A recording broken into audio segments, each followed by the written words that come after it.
access communications normally, but here I'm representing ONVIF. I hope you know what ONVIF is. I'll talk about that a little bit later, but if you're not familiar with ONVIF, so on a very high level, ONVIF is industry standardization organization that work on standardizing interfaces for physical security products. So today we will talk about AI, and I think AI is probably the two letters or combination of two letters that have been used the most during this week. So if you go around the show floor, you will see a lot of exhibitors talking about AI one way or other. And we've seen this trend for many, many years now, but I think now we're coming to the level where it's that we see mass adoption of that, but also we're starting to realize what threats do we have with that technology. Don't understand me wrong, the technology is great, like every other technology, but with advancement of technology, you will also see some risks associated with that. So just before this presentation, some days ago, we posted questions on our LinkedIn page, and the question was following: what do you consider the greatest future threat to the integrity of video surveillance? And the response that rated the highest was actually video manipulation tools. The second highest response was deepfakes using generative AI. So today we will talk about technology a little bit, but we will talk mostly about the risk associated with use of that technology, and also how do we jointly work to mitigate those risks. Okay, so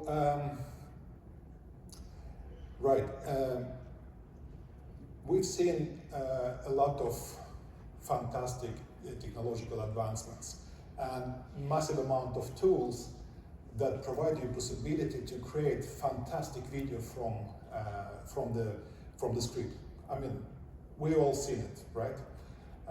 You tried that yourself. You tried to play with ChatGPT, with Sora, with massive amount of different tools that provide you endless opportunity for creativity, create your own videos, create your own images, and those tools becomes available almost for free.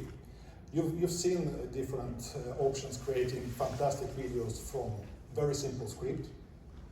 This is OpenAI neural network called Sora. Those videos are widely spread on the internet, and it's really easy to create super realistic videos just by prompting what you want to see. So text in, fantastic video out. The amount of data used to learn those neural networks is amazing. It's massive. And that helps the networks to really generate amazing videos that you almost have no chance to say whether it's real or not. Probably not the kangaroo, but the other ones are very difficult to spot.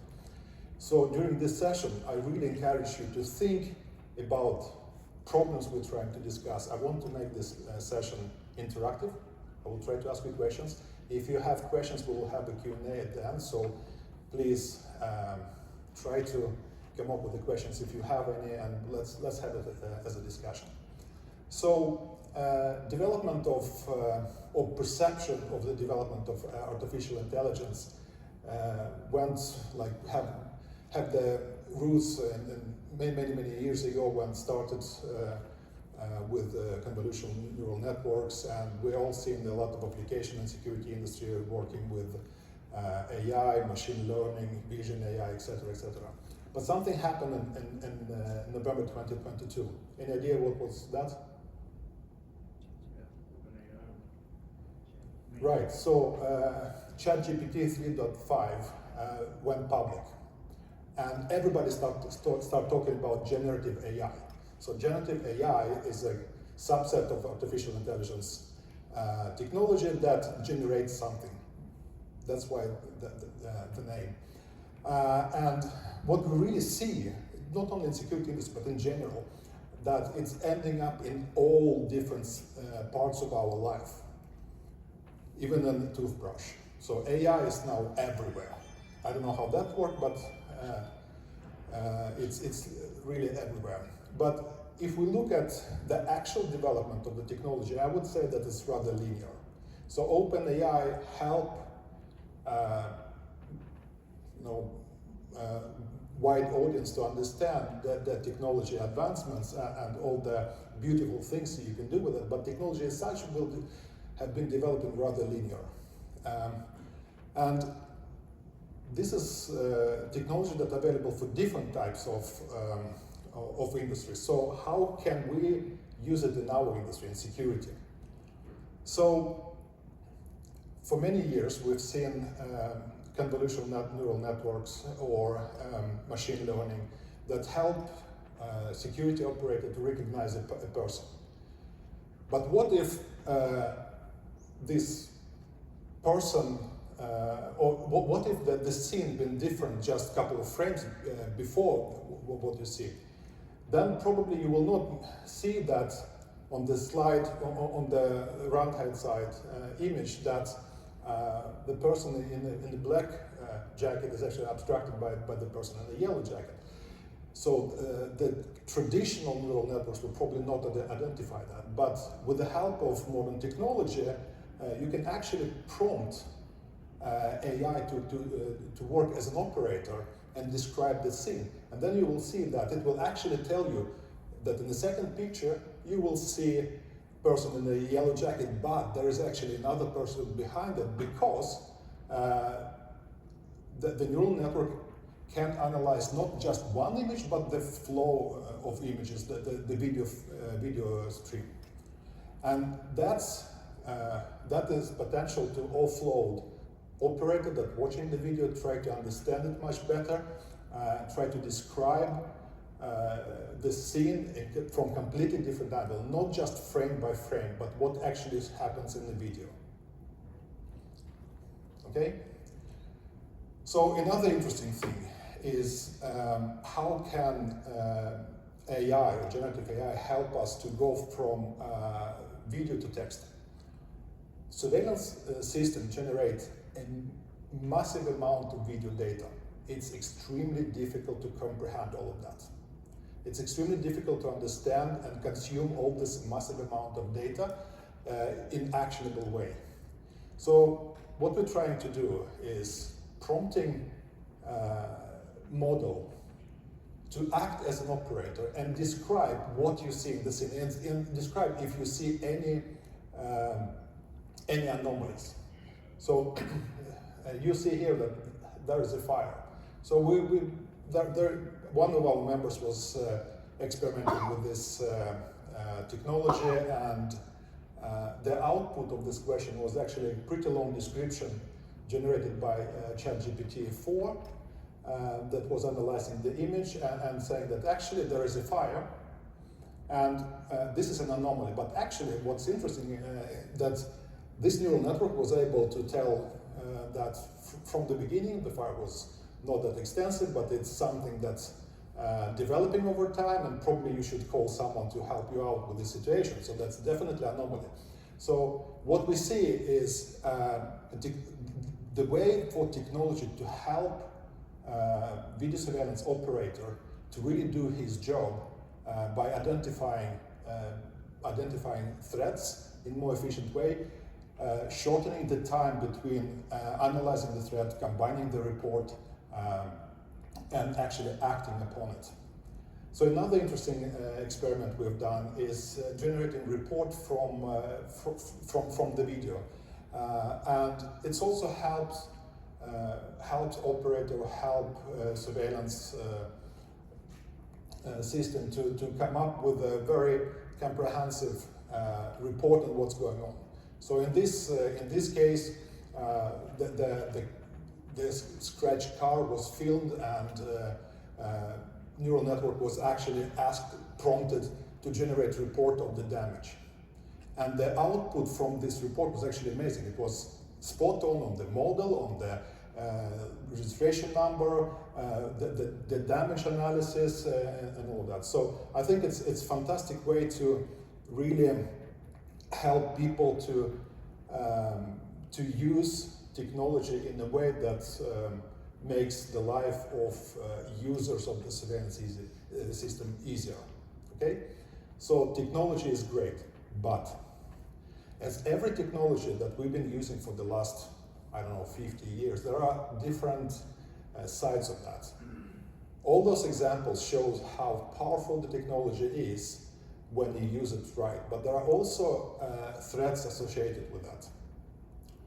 So I picked an article by Bernard Marr published in Forbes, I think it's just 3-4 months ago, about the 15 biggest threats of artificial intelligence. And I think one threat that I really want to kind of elaborate on here is misinformation and manipulation of the content. And we've seen in the previous slide that with the tools available, it's extremely easy and almost free of charge to create videos that you cannot really differentiate from the real ones. Okay, so good quality, so realistic that nobody can see it with the naked eye whether it's real or not. Okay, and when we think about that type of video, we always get back to the term of deep fakes. And deep fakes for us, it's something like that.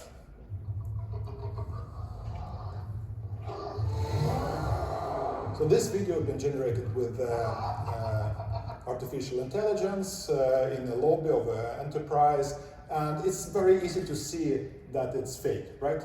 Why? Because there is a dinosaur. We know there are no dinosaurs. So that way, it's really very easy to realize that the video is not authentic.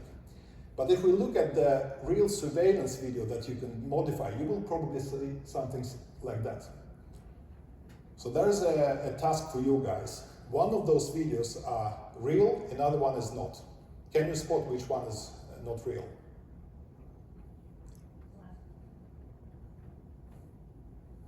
Can you? You can. The left. The left is not real. Okay, I'll get back to that. Thank you. Second challenge. That's also very realistic surveillance video. You see a server room, very high protected area. You see very typical placement of the camera just in front of the room. And this is what we see as a normal use case for surveillance cameras. One of those videos are real, another one is not. Can you spot the difference? Which one is a challenge for you specifically? Which one's not real? Yes. I'm going to say the right one instead. Okay, cool. So the threats to the video surveillance, we have several. We talked about that now. It's manipulation of the video that actually causes the erosion of trust in video evidence. And I think this is very interesting because why do we have video surveillance in the first place? It's either to prevent something from happening or to have evidence that help you in an investigation when something did happen, right? And if you cannot trust what you see on the screen, then this evidence actually loses its value. I was presenting at another trade show in Dubai this fall and this winter, sorry.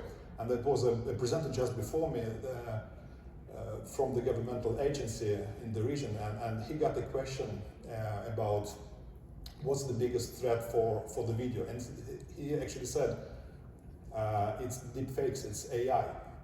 I thought that's perfect because it's a perfect introduction for my next session.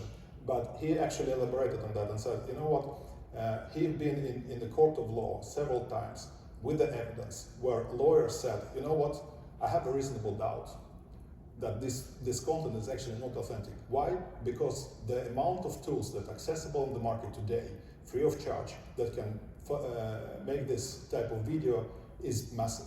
So there is no reason for me to, as a lawyer, to believe that what you presenting is actually authentic.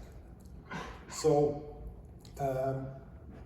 that's real problem, and I think we're starting to see it more and more today, and that elevates the importance of protecting the integrity of the video, creating the possibilities to actually make sure that you can prove that that video is authentic, and you're still able to use it as a critical evidence.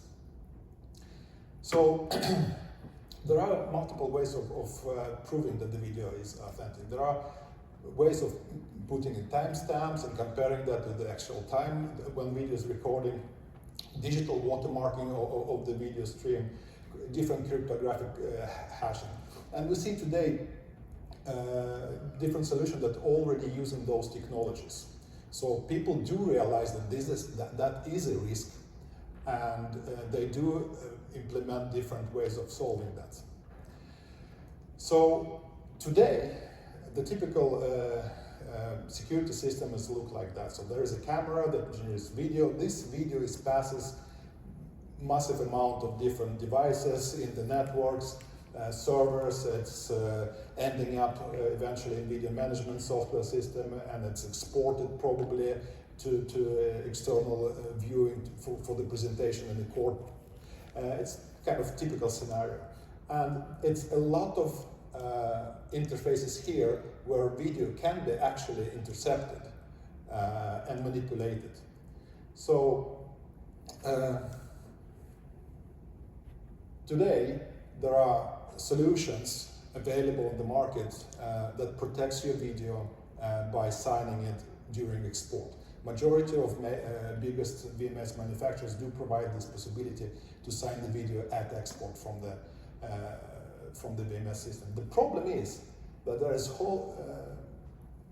quite a lot of different interfaces and parts in the system just before that, and you have no idea if the video been manipulated on the way to the VMS. Okay? So what we're trying to do as ONVIF, as a standardization organization, is to provide a possibility to sign video at the very source, at the camera. So we're working on the standardization initiative with ambition to release it within 12 to 18 months that provide the possibility to sign video at the camera. So it's done at the very, very beginning of the video chain, and you can verify this video, validate this video at any given point in time and processing flow of the video. So one interesting thing that will happen if this is implemented is that you can, by that, ensure that the video is authentic at any point of video path towards the viewing, whether it's on the way to the switch directly from the camera, or before it entered the video management system, or after export. So ONVIF working on specification that allows users to validate this video, but I think one interesting aspect of our work is actually what we're doing with open source. So we believe that a transparent way of implementing this functionality will allow us to regain and strengthen the credibility of video. So ONVIF will be releasing, I think we actually already released, the open source libraries for both signing the video in cameras, but also for validation. So what we think that will help with is for the video camera manufacturers to to make the adoption faster. That it should make their life easier when implementing this functionality. But also on the validation side, we will release an open source library, and that will allow either VMS manufacturers to include this functionality and be able to validate video in the VMS, or if you have an external player implemented there, and when you export something from the video management system, you will be able to validate that in your player. So back to this video.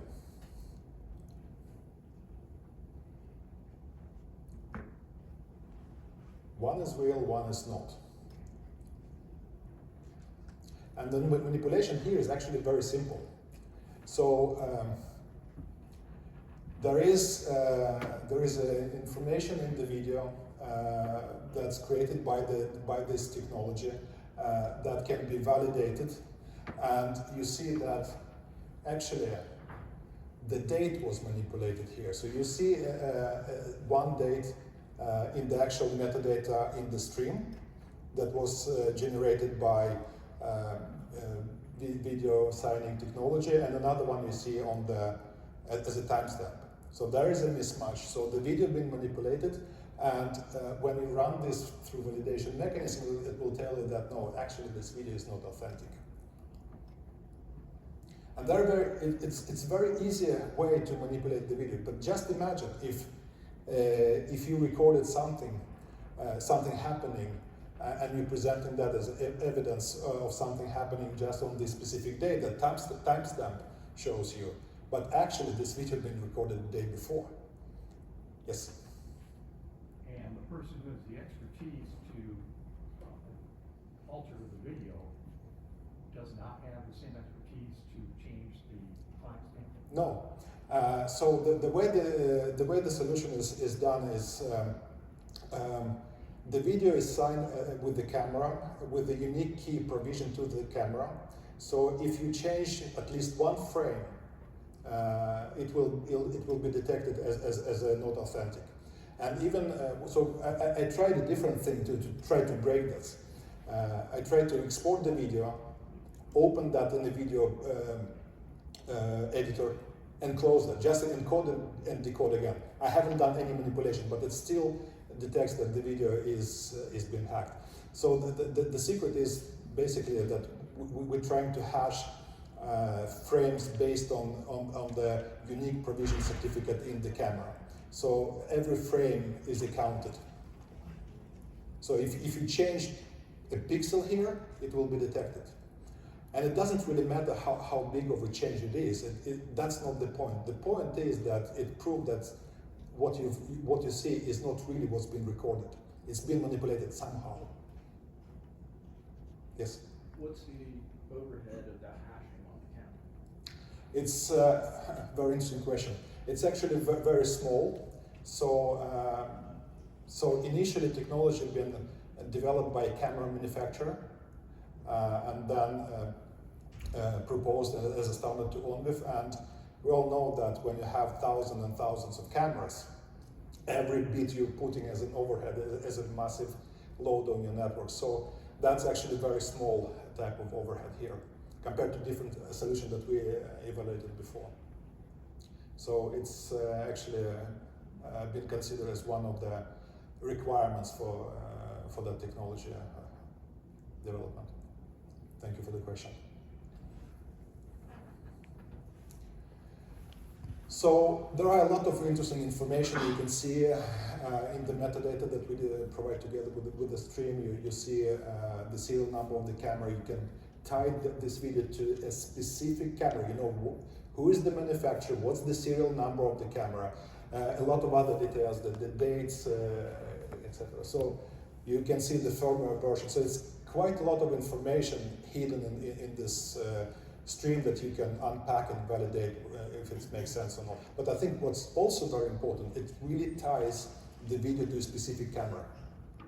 It doesn't matter when you take this video from the whole stream, you can tie it to a very specific hardware that video has been created to.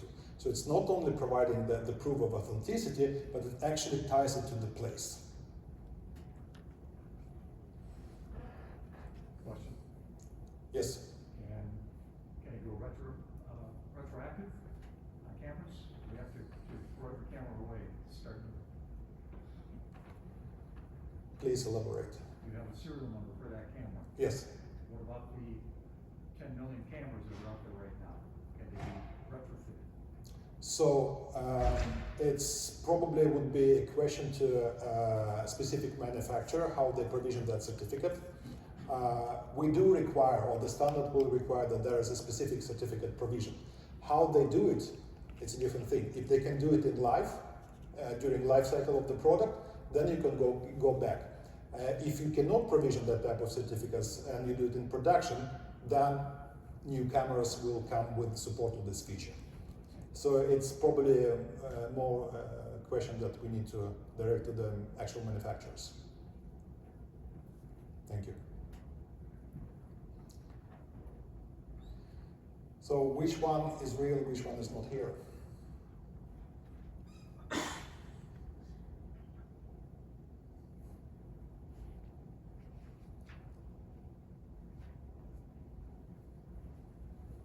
Any idea?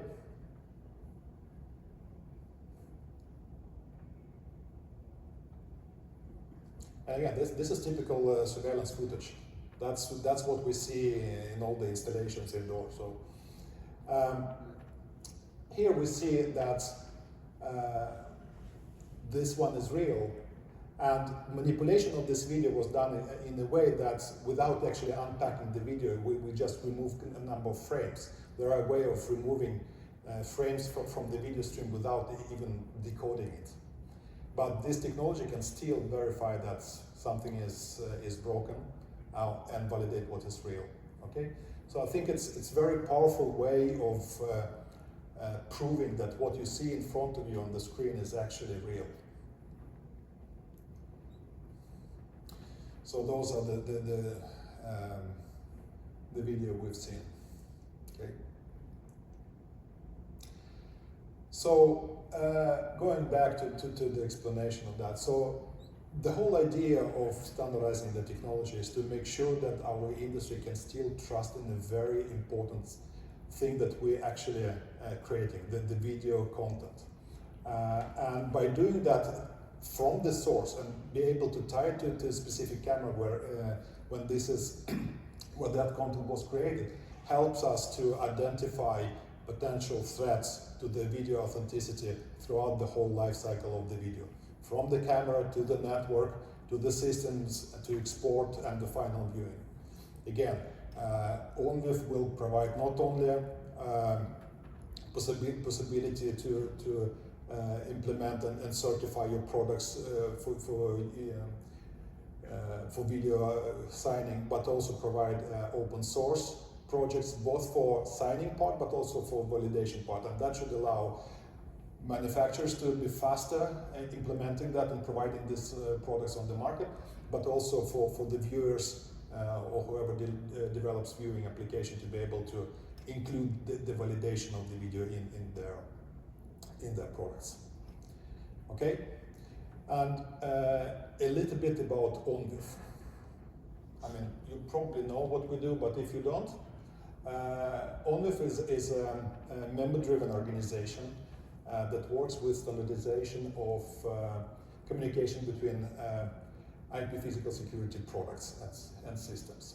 So we work for interoperability regardless of the brand or type of deployment, whether it's on-prem deployment, if it's hybrid or it's cloud, it doesn't really matter. We really want to make sure that interoperability ensured throughout the whole chain. And we are open to all type of organization and companies. So we have today over 470 members globally. We provide the certification program we call Conformance. It's self-certification for our members, so our members have possibility to use our test tools to run the certification process in their facilities. Once it passes all the test cases, they can submit the declaration of conformity. Today we have more than 31,000 product models in our database. If you, as for instance, system integrator, want to know whether the product is conformant or not, you can easily find this information on our website. There is a database in open access. You search the manufacturer, the type of product, model, and you will see exactly what they support and what they don't support. So I think one of the greatest value that we provide is actually for our end customers and our integrators that help them to avoid vendor lock-in, and also make sure that they future-proof their investment in the surveillance system. Because every time we build a system, it's a massive investment. And you build this system for yourself based on your knowledge of your needs today. What happens if your need changes tomorrow and you need to grow the system, you need to add additional components? Will those components work with your existing system? The only way of making sure that it will is actually using components that work with open standards. And ONVIF is open standards that really work for interoperability and security industry. So the way we provide the specification is we have, I don't know, thousands probably of different specs, but they're quite difficult to comprehend. So what ONVIF is doing is packaging those specifications in profiles. So we have a number of profiles that focuses on access control. It's profiles A, C, and D, and we have a number of profiles for video products, G, M, S, T. So those profiles is packaged together with test cases. There is test tools available and provided to our members to be able to run through those tests and verify your implementation, whether it's conforming or not. Once it's the test cases are passed, whether it's camera or it's access control device, or if it's a video management system, the manufacturer of that product will be able to upload the declaration of conformity on the website and kind of inform the market about successful certification. So I think the fact that we have over 31,000 different models that currently are in the database just underlying that how important that is for the industry, and we see almost exponential growth both in terms of product adoption, but also how we see our members becoming more active in our work. So all the work we do is driven by our members, and majority of those members are presented on the trade show floor. It's slightly below 500 different companies worldwide. And for more information, I just encourage you to visit our website. And if you have any questions, that probably would be a good opportunity to ask them. I think that the microphone in the middle is on, but I think we can hear each other anyway. So if you have any questions, please.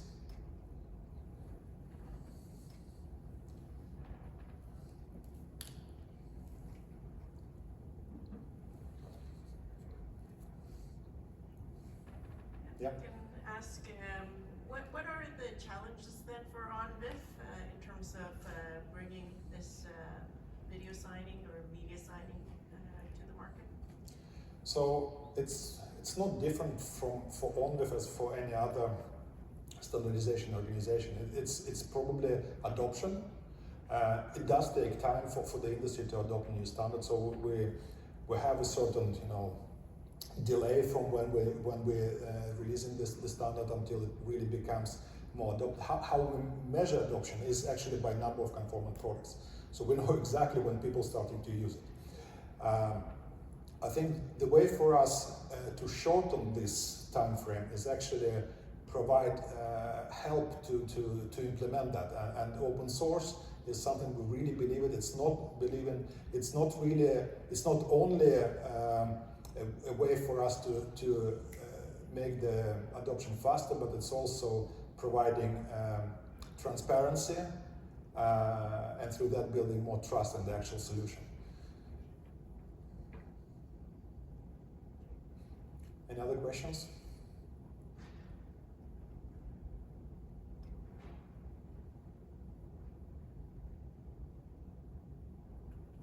Okay, thank you very much. Thank you for your time. Thanks. Thank you.